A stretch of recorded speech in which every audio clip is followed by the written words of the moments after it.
Hello,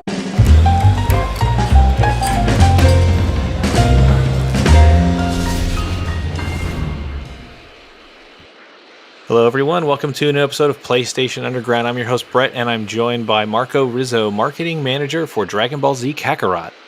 Hello, everybody. It's a great pleasure to be here today. Hi, and I'm also joined by Tim. Hello, Tim. Hey there. Hi. And today we're looking at new footage for the upcoming DLC for Dragon Ball Z Kakarot, the DLC Bardock Alone Against Fate. So, Marco, tell us about what we're going to see today. Yeah, so today we're going to have this new footage that will show us a little bit of exploration of Planet Vegeta, which is one of the locations that players can explore into the DLC, but also to have a look at a sub-quest that will show us a typical slice of life from the planet Vegeta, where the Saiyans come from, that we don't really get to experience neither in the main game, and we don't get to see a lot into the original anime. Yeah, it's been really exciting to see all the DLC additions over the last couple of years. I finished Kakarot a couple of years ago. Really fun story, great way to experience the story of Dragon Ball, and of course the DLC just expands on that story. And here with the Bardock timeline, we get to see a bit of what happened before a lot of the main events that a lot of fans are familiar with. So it's pretty cool. Yeah, I completely agree, especially because Kakarot the main game has the special emphasis to reproduce faithfully all the famous scenes from the anime, right? Mm-hmm. So it's really going to be an experience that the core fans will really appreciate, I feel. Great. Let's get into some new footage. Let's go. All right, so we're going to jump into a side quest here. And as with DBZ Kakarot, the main game, it does recount the main story and a lot of the key moments, and we don't want to get into spoilers and where the story with Bardock goes and involving Frieza and everything, but we do want to show you a little bit of sample gameplay of one of the sub-quests. Yeah, exactly. So the background for this sub-quest is as we're meeting this character called Spinny that essentially is trying to attract the attention of Fasha, which is one of the members of the team that works with Bardock. And essentially, Spinny is concerned that since he might not be strong enough to attract the attention of Fasha, so he's asking Bardock to fight him, to either train him or just make him stronger. So you can tell this is connected to something that I said before, that it kind of shows this light of life that you don't see a lot. Yeah.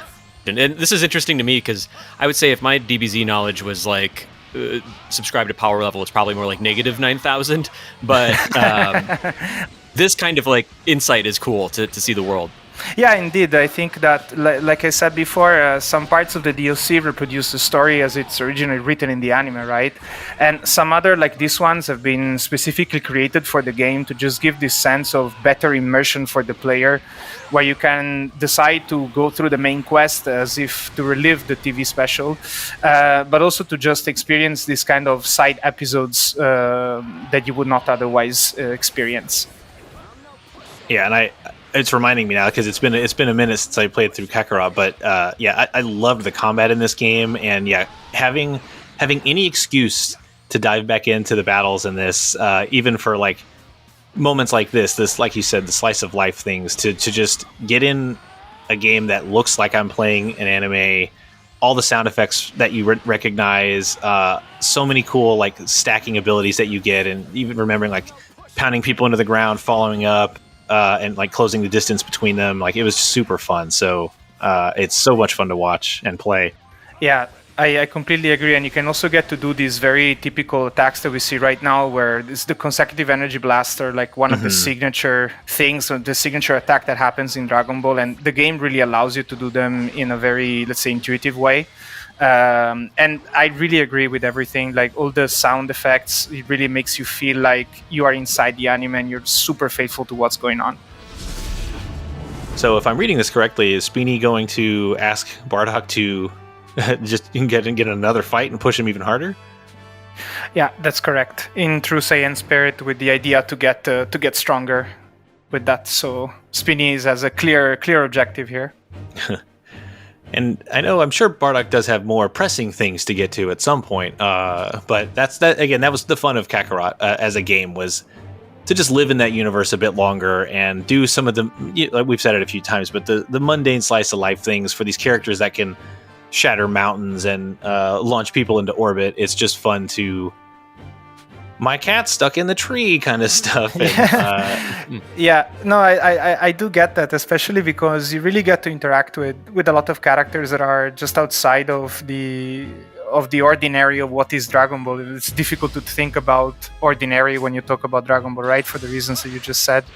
And what I also like a lot about Kakarot is that it gives you this sort of peaceful environment. It's not always about fighting the new bad guy, but you can also just take your time to explore and even collect ingredients to eat and level up your stats in a permanent way, so that you can basically you're more prepared for your next fight, which is something that you do not see into the normal let's say episodes of the anime, but does happen or would happen.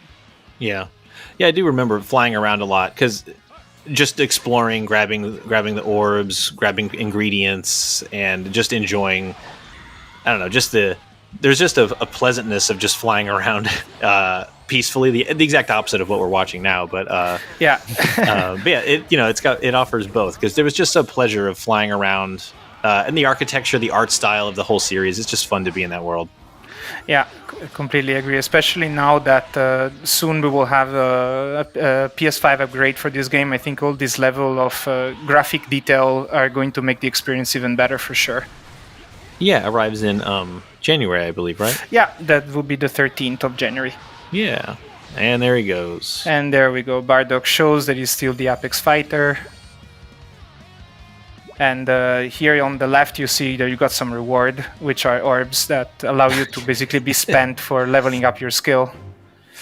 And here Spinny gets what he wanted, which is being pummeled on the edge of oblivion, to quote him.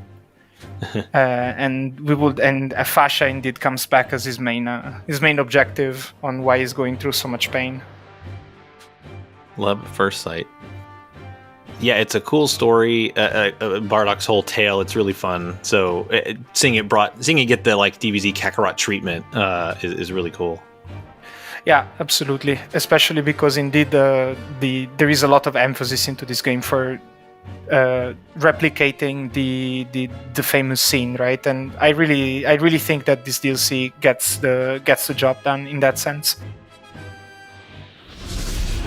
Are we on our way to learn about Fasha's side of the story? Then? Yes, exactly. And here, while we're flying over the Frieza Force base, which is one of the locations that you can experience in this DLC alone, you see in the top right corner, all these blue icons are actually other subquests that you can take. So this is just one of the many that were added to add this kind of alternative routes that the players can take to experience the Dragon Ball world. All right, let's see what she's got to say. Yeah, we will soon know. And the dear Bardock is just going to tell us how was the experience of the from his side of the situation. So I beat this guy up. Seems cool. Yeah. Yeah. Yeah, it is rare to see so many Saiyans just sitting around chatting. Yeah, just indeed. No, I really like this angle, because even though if you think that the very, very first villain of the main game, so not the DLCs, is the brother of Goku, which is another Saiyan, right? People get very scared and very, how do you say, they're really astonished by the fact that there is another Saiyan like Goku, and afterwards there's Vegeta and Nappa, right? So other two Saiyans, just to reinforce that. And here, no, you're just walking among them, and it's perfectly normal. And this is also one of the beauties of the fact that this is getting brought to a DLC and a video game. So we talked about the PS5 update coming in January. When is Bardock Alone Against Fate DLC dropping? At the same time. Same time? Yeah. Cool, coming to PS4 and PS5. Correct. With the free upgrade from PS4 to PS5 if you already own the game. Right, for the main Kakarot game. That's correct, yes. And now here you get indeed a glance of the kind of rewards that this kind of subquest they give you. Yeah. Which is experience and little gifts that you can spend in a dedicated board that will give us bonus once a certain combinations is achieved. Great. Well, thanks for sharing this subquest. This is just one of many. You mentioned the blue exclamation points all over the map, like any number of stories or tasks or errands and all kinds of stuff you can do to immerse yourself in the world. But yeah, Bardock Alone Against Fate arrives alongside the PS5 upgrade SKU January 13th. Yes, exactly. Yeah. But yeah, thanks again for the footage. Excited to jump back into DBZ Kakarot. Loved the game when it first came out, and excited to play more. So thanks for joining us. It was a pleasure. Thanks, everybody.